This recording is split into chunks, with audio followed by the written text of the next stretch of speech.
चल जी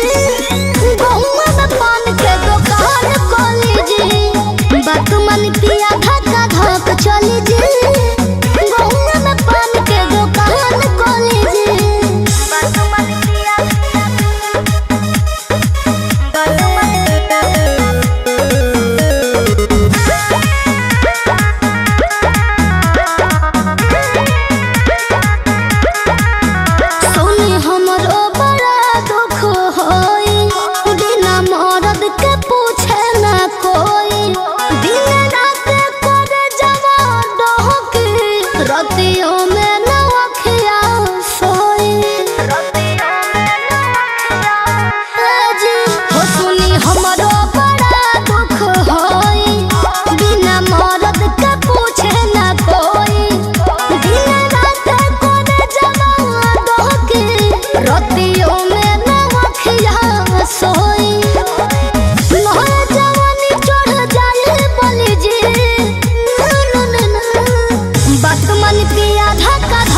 चल जी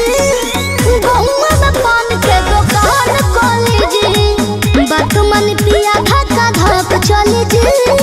गहुआ में पान के दुकान खोली जी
दूल्हा हवे फैशन दार हो दूल्हा हवे फैशन दार हो दूल्हा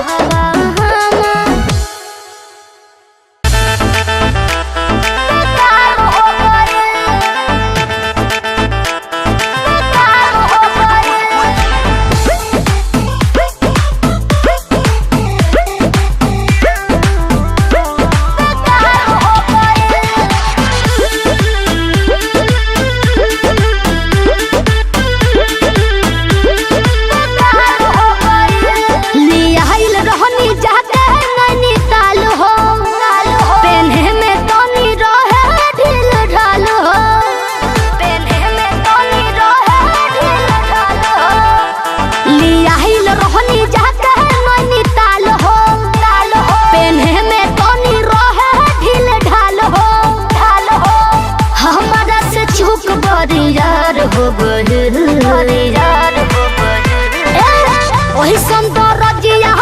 कैलस सिलाई मोर महंगा के लहंगा बेकार हो गई वही सुंदर जिया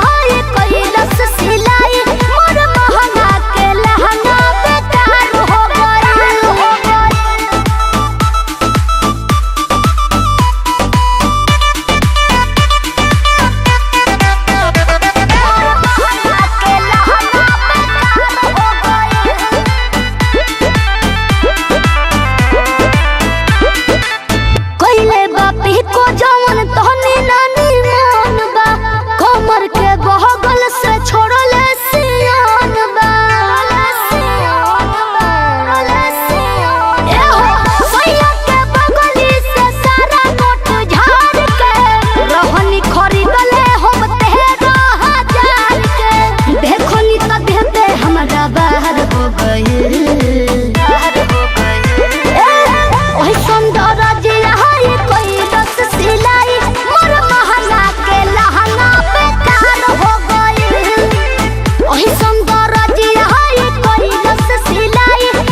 वही सुंदर जिया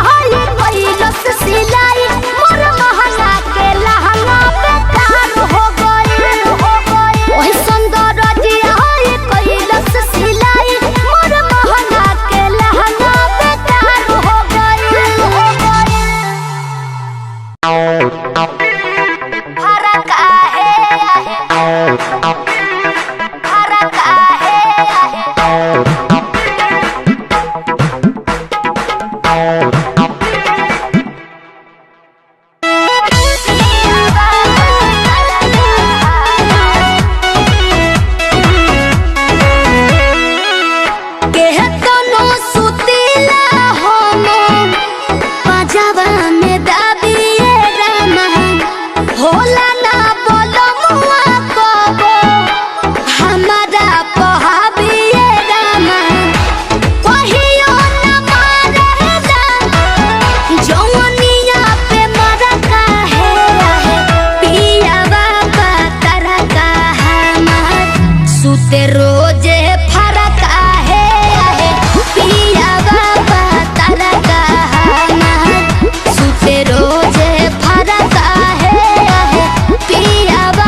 रोजे गम के शायरी लिखतानी हम ओकरे दिहल का डायरी पर रोजे गम के शायरी लिखतानी हम ओकरे दिहल का डायरी पर म्यूजिक बाय आर्या शर्मा।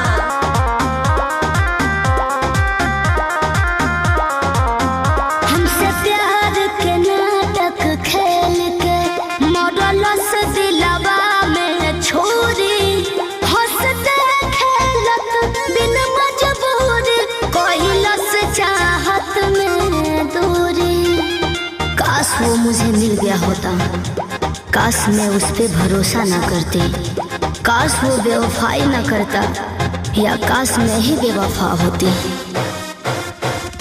भले ही हम अकेले रहती दिल न केहू के देले रहती दर्दियों न कबो ले रहती। खिलल फूल मुरझा गइल कैसन समय आ गइल खुद के भी निमन ना दिखतानी हम ओकरे दिहल का डायरी पर रोजे गम के शायरी लिखतानी हम ओकरे दिहल का डायरी पर रोजे गम के शायरी लिखतानी हम ओकरे दिहल का डायरी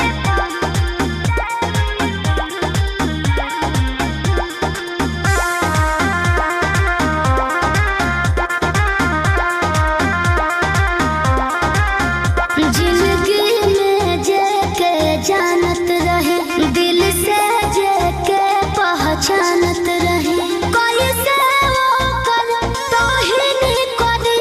भगवानों से बढ़ जे के मानत रहे। कसूर उनका नहीं हमारा ही था, कसूर उनका नहीं हमारा ही था। हमारी चाहत ही इतनी थी कि उनको गुरूर आ गया। ऐसन रोग केहू के न लागे केहू न रतिया दिनवा जागे कुछ न कहीं से पिए करागे। जहाँ भी रहो आजाद रहो हरदम विजय जिंदाबाद रहो। ए दर्द के बाजार में बिकतानी हम ओकरे दिहल का डायरी में रोजे गम